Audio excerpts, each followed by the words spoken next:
All right, I say. I hope I hope y'all can hear me. I don't have my headphones. My daughter broke my headphones, so it had a built-in microphone. But anyways, I hope y'all can hear me. It's Angel A and welcome to my channel.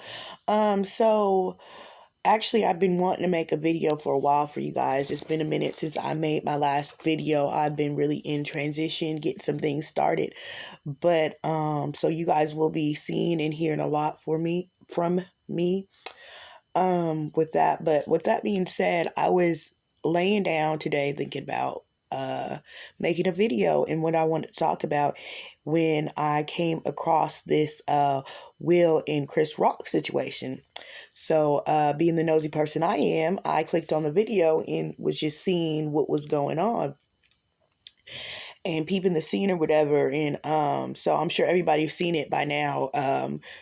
Uh, Will Smith walked up to Chris Rock and slapped him for making a joke. He made a joke on Jada about what was it, the G.I. Joe movie or something like that, G.I. Jane or whatever. Well, anyways, doing some digging, I realized I knew it was something from the way that she responded in the first place.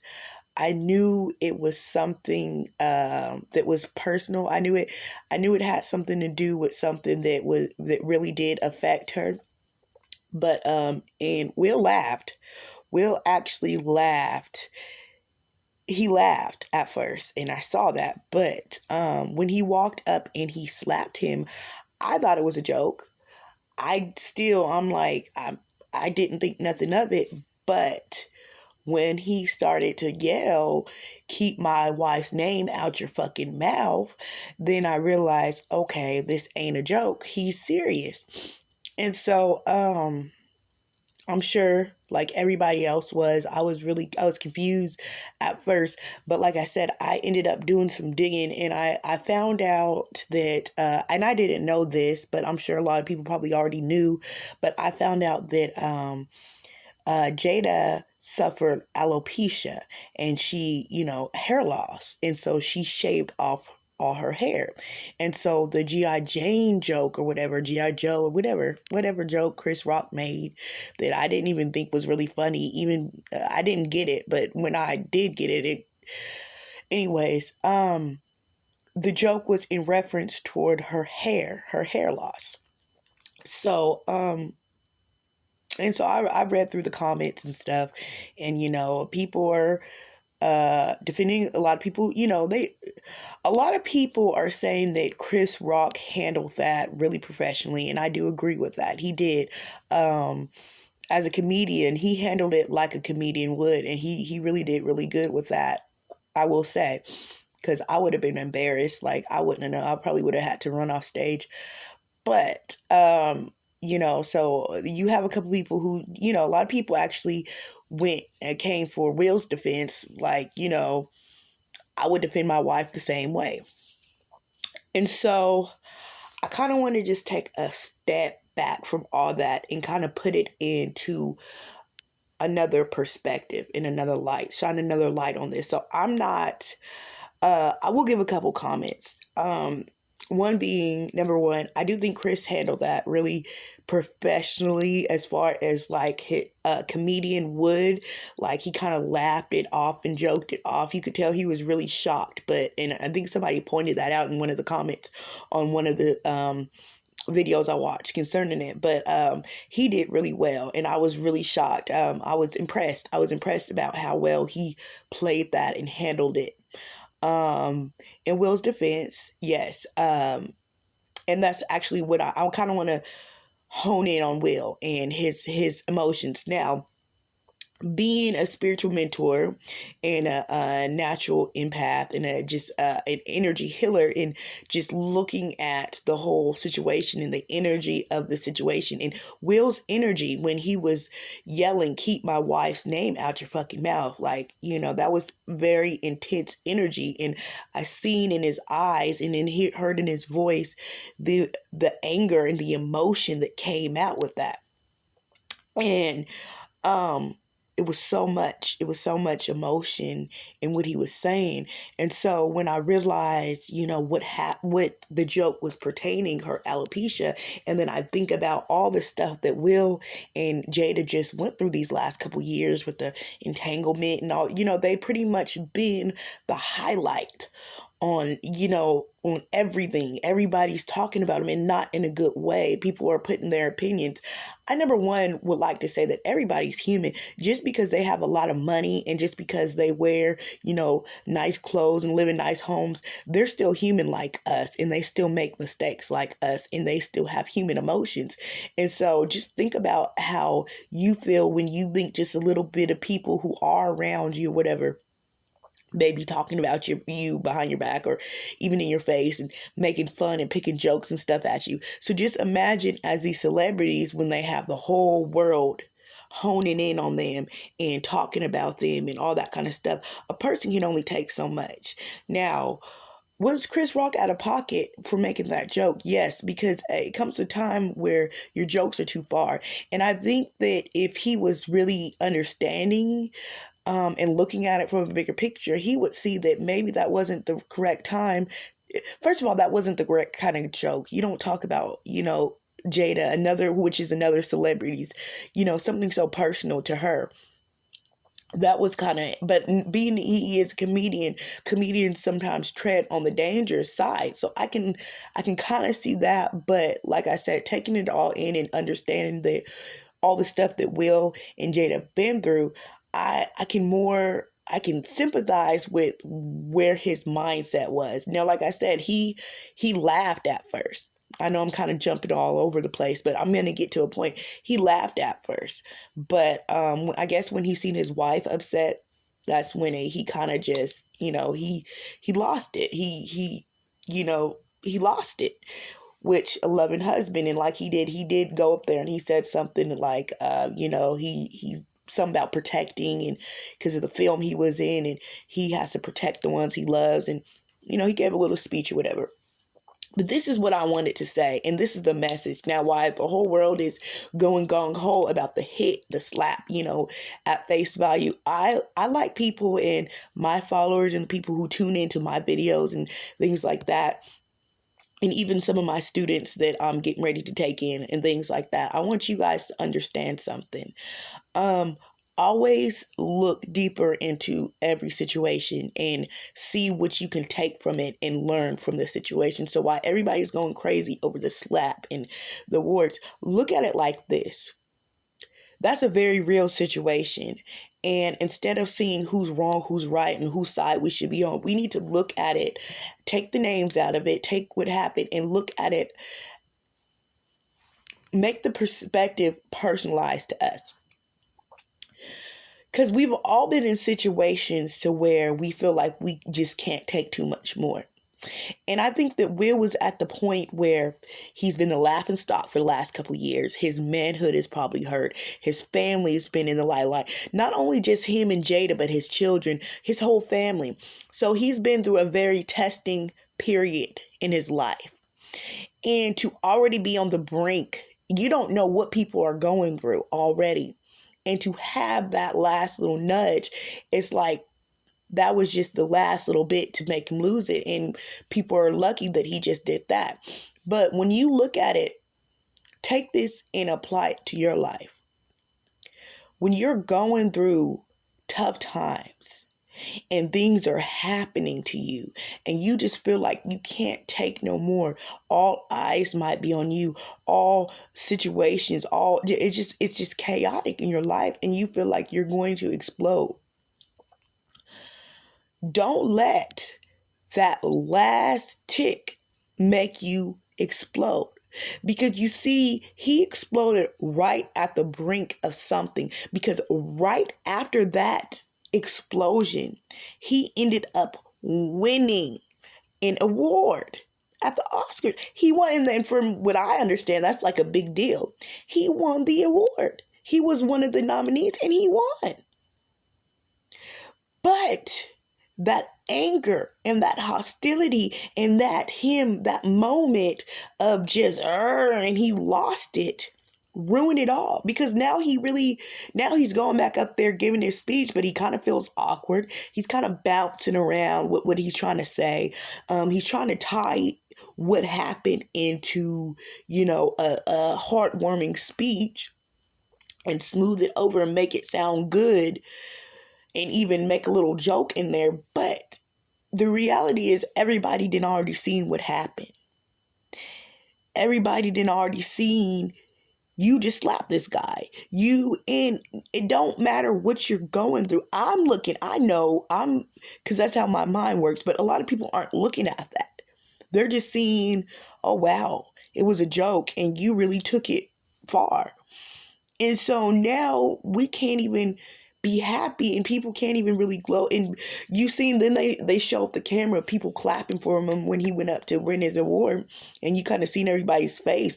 People were just kind of stunned just looking at him. So now you embarrassed yourself. And then now one of the happiest moments of your life can't even be the happiest moment of your life. And that's what I want to get people to understand is Denzel Washington said something really good to him, and he said it. He said it during his speech. He said that he wanted to thank him for saying, something along the lines, and I'm paraphrasing, the devil likes to come. And your happiest moments are in the moments when you're up the highest. That's when the devil likes to come, or whatever. And I want you guys to understand, let's look at that on a deeper level. People think this devil is just this, this black figure with horns, and that's not the devil walking around. And that's not what the devil is really. It's an energy that is opposed, right? Satan or whatever is the opposition, right? So throughout the whole Bible, the devil or whatever is the opposition of God, the opposite of God. So when you think about the devil energy, look at things in terms of energy, not as things as something physical, but look at it in terms of energy. The devil is an opposition, an opposing force. And everybody has devils in their lives. Everybody has opposing forces in their lives. But it's meant, if you really pay attention, it's meant for your good, not for your evil. Because if you didn't have this thing, if you didn't have some type of resistance you had to fight against, you wouldn't get stronger. If you never had to fight, you wouldn't be strong. You just wouldn't. The strongest people are the ones who had to fight the hardest. I'm going to say that again. The strongest people are the ones who have to fight the hardest. So everybody has that in their lives. And so it's true. When you feel like moments where you're trying to make it, you're trying to get up there, it feels like there's always something biting at your toes. And it's going to always be like that while you're on this plane of existence. But just remember, you chose to be here. You chose this. Before you came down and got into this physical body and went and became part of your father and part of your mother, before, they combined and made you, you were a spirit. You were an infinite, powerful spirit who was in this perfect existence, but wanted to learn. You wanted this. And you came down here. So you knew the opposition. So the things and the forces that's put in your way are oppositions, but that's here to help you. Because as soon as you fight against one opposition, you go to the next level. And there's going to be another opposition and another and another. All that being said, this was his happiest moment. It was not able to be his happiest moment because he lost it right at the brink. So my point is, when you feel like everything in your back's against the wall and you just can't take no more, and that last thing comes and knocks on your door, because we all have that, don't give in. Continue on the race. Don't give into that. Don't let these low vibrational beings and this low vibrational energy get you on a low vibration, because you don't win. When you are on a low vibration, a low frequency, you're not going to win. And nobody wins. because of what he did, because of him having that human moment, which we have, and hopefully he'll use it as a learning experience. It looks like after the thing, he was just fine. But I know that he, being human, that's going to embarrass, people are going to be talking about this for a minute. So that little 30-second joke that people would have forgotten. Okay, I read a comment that said that, and I couldn't agree more. That one little, people would have forgotten that joke, okay, and went on. And then when they see you win, that would have been the highlight. It's Will Smith, he, another powerful actor winning another, award. That would have been the thing. Nobody would have been thinking about the joke that he made to your wife. But because you let those emotions build and build and build, and then right at the minute of your breakthrough, you gave up. That's how I see it. You threw in the towel. You let go, and you let those emotions out. And gotcha, bitch. You guys remember that show? What was it? Who was it that did that? Chris Rock? Wasn't it Chris Rock? Or maybe it was Dave Chappelle. The gotcha, bitch. It just made me think about that. Gotcha, bitch. But that's pretty much what happened. Those opposing forces was like, gotcha, bitch. We got you now. So now you're in this low vibration, and it's awkward in the rest of the world scene. And now you can't even enjoy your win. So all that work that you did to get there and win that award was canceled. It was canceled in a moment of time. And that's the point that I'm trying to get at. That's what I'm trying to say. I know I hopped around to get there, but it was so many little pieces to put together, but that's the point I'm trying to say. You can't let these opposing forces that's here and put in place for a reason to strengthen you. You can't let them break you, because if they break you, then all that work that you've done was for nothing. Don't let things get you to a low vibrational frequency. You can't let things get you on a low vibrational frequency. You got to keep pushing through. You got to remember your power. Remember who you are. Remember why you came to do this. And if you can remember that and you keep pushing, you're going to, when you get the reward, you're going to be feeling victory. But because he let that bring him down, because he let what that man say get him out of character, he ended up embarrassing himself. And when he won the reward, he got the reward anyway, and he couldn't even enjoy it. And that's what I seen in this. I said, man, you got the reward. You won.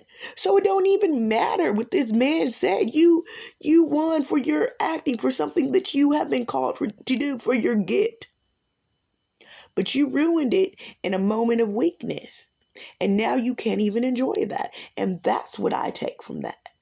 And so my lesson to you guys is, just because a moment of weakness comes, and but you don't have to give in to that moment of weakness. Just because a moment of weakness comes, just because you have taken a beating and taken a beating and taken a beating, you think you cannot take no more beatings, and then another beating comes. You don't have to give in. That's what's going to strengthen you.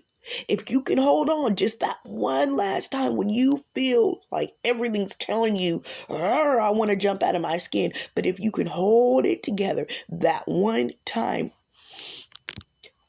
you're stronger. You're stronger. And that strength is going to carry you, and that strength is going to do something amazing for you. But you have to be willing to hold on, hold it all together. Will won an award. He couldn't enjoy that award because he did not hold it all together. And that's the point I'm trying to get to y'all. Don't let these low vibrational spirits and beings and things that are put here in place to be your opposition, don't let them break you. Let them do what they were designed to do, strengthen you, because they were never here to break you. Thank you, y'all. That's all I got to say. I love y'all, and I hope that you guys got something from this video. Bye.